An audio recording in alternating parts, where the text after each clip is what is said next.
So in this Lewis structure, that single line there, that represents that they're sharing one pair of electrons.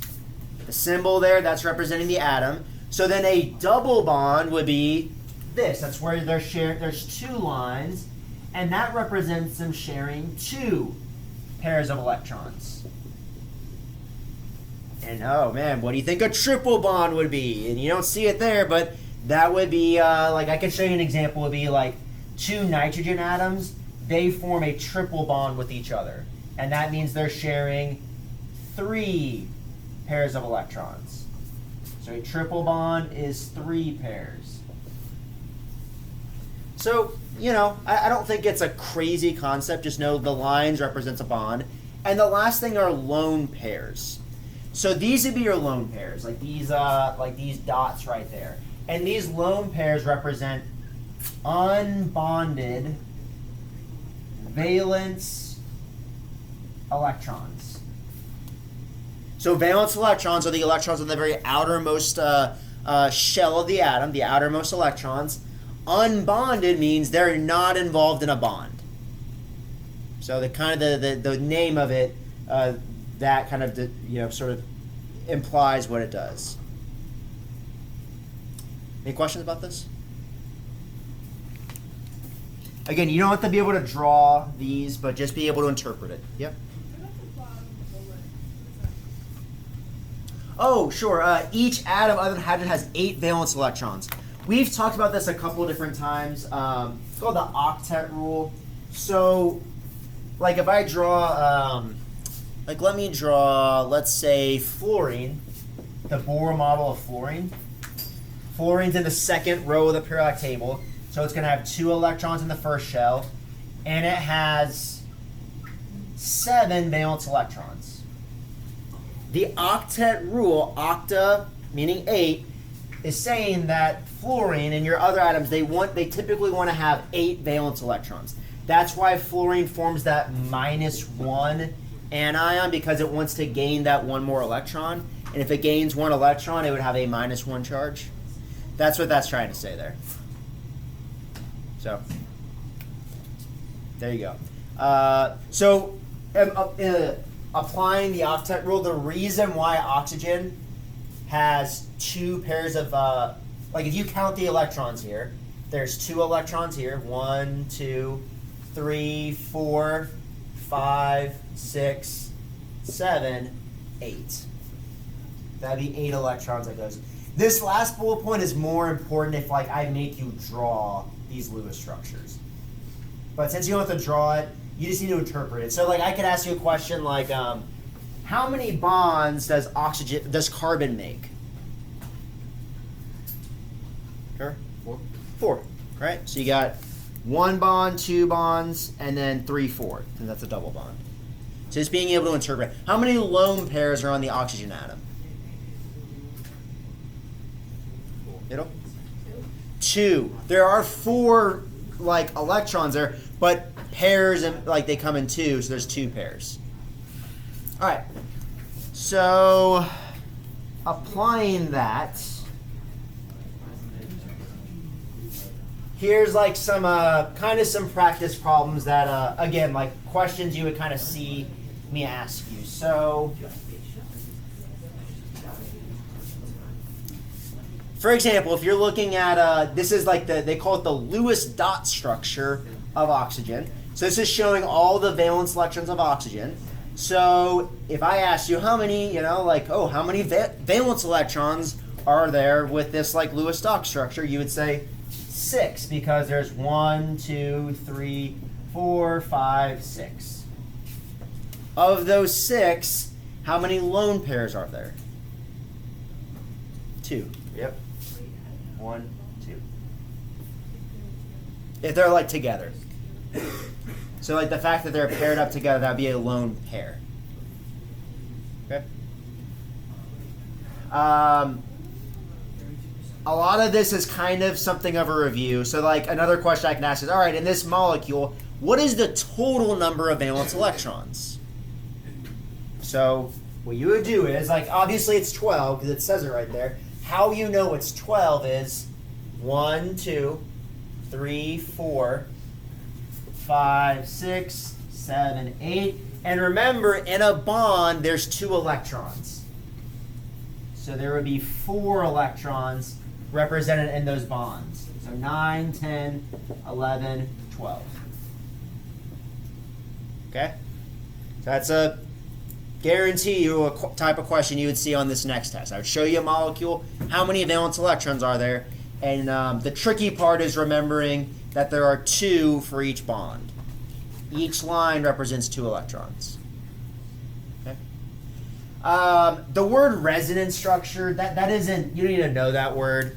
I just like this slide for counting atom purposes. Resonance structure just means like, this is O3. Anybody know what O3 is? Okay. Oh, okay, yeah, sure. Yeah, it would be trioxide, the common name for it. It's in our atmosphere.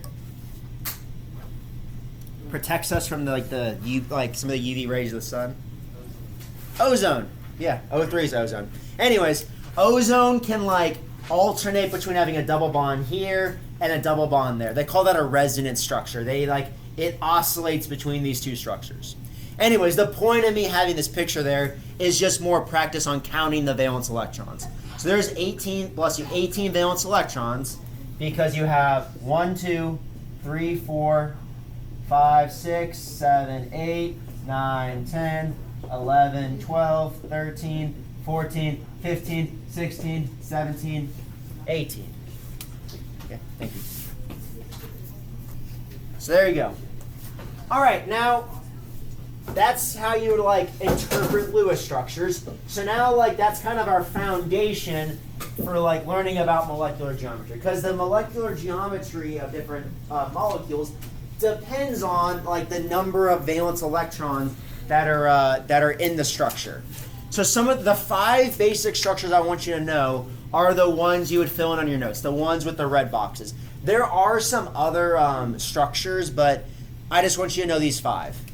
The first is linear, and it's linear because it's a line. So the names of these kind of make sense. Trigonal planar, also called triangular. And because it's a triangle. Thanks, science. Bent or angular. You want to know why this is bent? Because it's bent. That's what it looks like when you bend things. I don't know if you ever bent stuff, but there you go. If you were in geometry class, what's the angle there? That's why they sometimes call it angular. Only hipsters use angular. Nobody's really, only your hipster chemists are saying angular. People just call it bent, Tetrahedral, that might be a little less obvious, but what did tetra mean? 4. So there are 1, 2, 3, 4 bonds coming off the central atom. This would be your central atom. It's the central atom because it's the atom in the center. So there you go, tetrahedral. Trigonal pyramidal or trigonal pyramidal. What's going on here? What this green, the green represents? Green equals lone pair. So the green ball equals a lone pair. So looking at the bent, how many lone pairs would there be on that bent? 2. 2 lone pairs, right? So these would be 2 lone pairs. So what do you think is making linear? It's straight. So why do you think this becomes bent?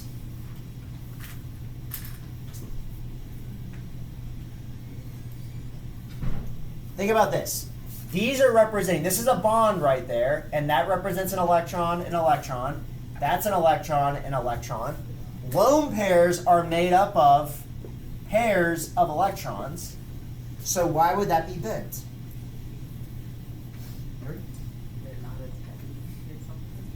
No, wouldn't be heavy. Think about this. What happens if you take the same end of a magnet and you try to put them together? It like repels itself, right? The reason why this is being bent is because they don't want to hang out with each other. These electrons have the same charge. That's why they're bending away from each other. So it's bent because the electrons are avoiding each other. That is also why the trigonal pyramidal looks like this. Because compare trigonal pyramidal to trigonal planar. Trigonal planar, it's a triangle in the same plane. Like they're on the same spatial dimension. But by having this lone pair, can you guys stop back there? You're never going to get it if your mouse moving. You got one lone pair there, right? These electrons are repelling these electrons. That's why it's got this weird bent down structure. Trigonal pyramidal. Okay? So trigonal, you can think of trigonal, it's like it's a little triangle. And then like the pyramid is coming from like, if this is the triangle, this would be like the pyramid would be like, the top of the pyramid would be like the lone pair of electrons. You can try and visualize that. Yeah. Yeah, if you're hanging out with your friends, you're like, you're taking a picture with your friends, you're like, what do I do with my hands? You know, like, do I do like peace? How about this? Triangle pyramidal. Just throw it up. Maybe do one of those. You know? Your next be real. All right. Anyways, those are the structures I want you to know. All right. Now all of this falls underneath something called valence shell electron pair repulsion theory. It rolls right off the tongue. Vicseper theory. Valence shell electron pair repulsion theory. Okay? Now, what this is, and this is not as complicated as it seems, and I've actually already sort of explained it to you on the last slide. Valence shell electrons, it's the valence shell of electrons, the outermost electrons. Repulsion, what do you think repulsion's referring to? What is being repulsed? The green, yeah. It's saying that the valence, these electrons, they repel each other. So it's why, that's what I was trying to get at when like the molecule gets bent. It's because you have those valence electrons repelling each other. The valence electrons want to get as far apart as possible. Oriented as far apart as possible. The valence electrons, because they have the same charge, they want to be as far apart from each other as possible. I think that makes sense, right? It's just like the magnet. It's like you know, it's like you get like two alpha males together in the same room. They just repel each other, right? They just hate each other. They're fighting for territory, right? You get two like alpha dogs in the same room. They repel each other. That's what's going on with valence electrons. Yeah. It's like every valence electron. Yep. All the valence electrons. Hey, and this is why, like, when you drew like the Bohr model, like if we did the Bohr model of let's say lithium, this is why. Like if you look at these electrons, this is why I had you draw one electron here, one electron there. Guys, stop. When you drew the Bohr model, this is why I would have you draw the electron there and there. What do you notice about the locations of these two electrons? They're opposites. They're opposites, right? They're repelling each other. They don't want to be near each other. They have the same charge. Okay, so the point of that is these molecular shapes I showed you, the reason why they have those shapes is because that's going to maximize the distance between them. The distance between, like the shape the molecule takes is the shape that would maximize the distance between the valence electrons. So for example, here they're showing BeCl2. The reason why the Cl's take up opposite, like one Cl's there, the other Cl is there, is that's going to maximize the distance between the valence electrons. And you all intuitively do this, right? If you walk in the room and like you see like You know, or you get on the metro and you see somebody you don't know, you don't sit next to them. Right? Like you sit, it's the same principle as Hund's rule. Remember Hund's rule, like when you're doing like the arrows? And I said like you don't put two arrows in the same box, right? You got to spread out the valence electrons. That's the same principle. The electrons don't want to be near each other because they have the same charge. That's the same principle here. That's why this is linear, and that's not why like you don't put the Cl right there because like they don't want to be next to each other. All right. So moving on with like the idea that we're trying to do is how do you predict the shape of a molecule? That's what we're building towards. So in order to do that, we need to talk about something called an electron domain. Now an electron domain is also an electron region. An electron domain is also called an electron pair. So in other words, electron pair or electron region or electron domain, they're synonyms. They're basically saying the same thing. And here's how and when you're finding out the number of electron domains, focus on the central atom. So when you're doing these, you're going to look at the Lewis structure, and I want you to ask yourself, how many electron domains? That's the question. How many electron domains on central atom? That is the key question you're asking when you're trying to predict the shape of a molecule. How many electron domains on the central atom? So for example, this is showing you like your basic molecule. It's kind of like X and Y in algebra, like A and B is just any two elements. The central atom, would you agree that that is A? A is at the center of that structure. Okay, so if I'm going to count the number of electron domains, a lone pair you would count as one domain. You would count a bond as one domain. And then here's the key. Double bonds also are one. This would be a domain, that would be a domain, this would be a third domain, that would be a fourth domain. You count double and triple bonds. So double and triple bonds equal one domain. Yeah. Why is the lone pair?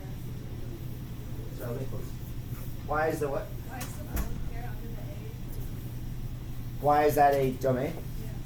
Yeah. Because an electron domain is just, it's saying an electron pair. It's just trying to, this would count as an electron domain because a domain is like if you're like studying like history, like say I'm a ruler and I say, you are part of my domain, what am I saying? This class is under my domain. What am I saying? What's that? Yeah, it's under my control.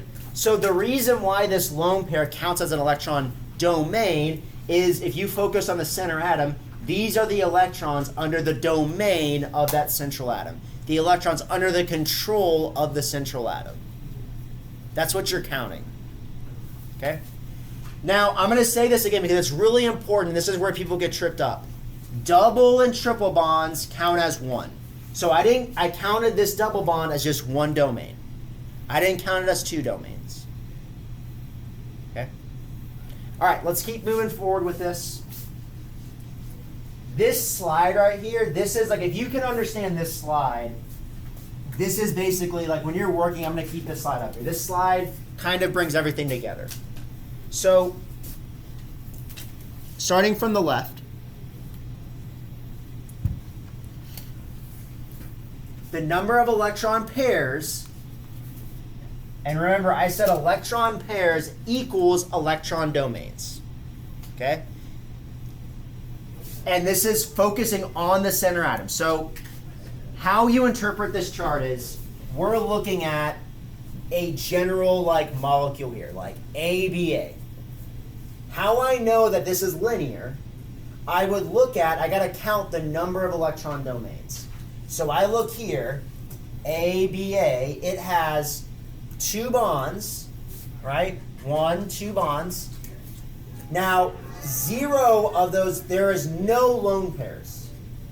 Meaning, you look at that center atom, you don't see any lone pairs on the center atom. Compare that to like this one. This one has 1 lone pair. We call lone pairs, again, non-bonding electrons. Okay? So I have 1, 2 bonds. Any molecule that's got 2 bonds and no lone pairs, that is a linear molecule. Always, for our purposes. You see a molecule and there are 2 bonds attached to that center atom, and there's no lone pairs, it's a linear molecule. For example, BeCl2, that would be the structure of it. It would be linear. Okay? So then the other, and the non-polar and polar, that'll make more sense next class. Don't worry about the highlighted part for right now. Okay? We'll get into that. We're going to build up to that. But for now, you look at this, I'm going to show you, like on the formula, I'm going to show you a molecule like this, like BAA. You would see there is 1, 2, 3 bonding domains going to the center atom, and there are no lone pairs. There's no non-bonding electrons on that center atom. So if you have 3 and 0, you are always trigonal planar. You are always a triangular shape. Okay? Going to tetrahedral. Tetrahedral, there's 1, 2, 3, 4 bonds going to that central atom. So 4 bonding domains, 0, which means you have 0 lone pairs. That gives you tetrahedral. Hopefully you're kind of like understanding how to read the chart. Now, if you get to something like trigonal pyramid, sometimes it's also called trigonal pyramidal. Sometimes they add the AL. Doesn't really matter. This is where you have 1, 2, 3 bonds and 1 lone pair. So the total number of electron pairs or domains would be 4. 3 plus 1 is 4. These two columns equals this column, right? Like I could do. Let me do that. That makes sense, right? So then you get to bent. Bent is when you have 2 bonds and then 2 lone pairs. And those 2 lone pairs bend it to make it look like that. Okay? Notice how the Lewis structure, they didn't show that being bent. They don't always show this molecule bending. You have to interpret that as being bent by counting the number of lone pairs and the number of bonds. So let's try some practice problems on this. So looking here, we start with the top left one. Focus on the center atom. This center atom, how many bonding domains are there? 2, okay? So bonding equals 2. 1, 2. How many non-bonding? We'll just call it NB. How many non-bonding domains are there on the center? How many lone pairs? Middle? On the center atom. Focusing on the center atom. Yeah? 0. We all see that? You're right. If I asked about the oxygens, there'd be 2 on each oxygen. But it's the center atom. There's no lone pairs on the center atom. So it's 2 and 0. So I go back to my chart. I have 2 bonds, 0 lone pairs. You're linear. So the shape of this should be linear. Okay? Now, I won't give you this chart on the test. You do have to memorize this. But as you do these, I think you'll see like it isn't as bad as it might seem. Okay? All right, looking here, this is NH3. What's NH3? Ammonia. All right. So if we count the bonding domains, we'll just call it B now. How many bonding domains are on the center atom? 3, right? 1, 2, 3. So 3 bonding domains. How many non-bonding or lone pairs are on the center atom? Peter? 1. Yep, 1. Just that 1. So you go to your chart. 3 bonding domains, 1 non-bonding. That's, throw it up. Trigonal pyramidal. Yep. Trigonal pyramidal.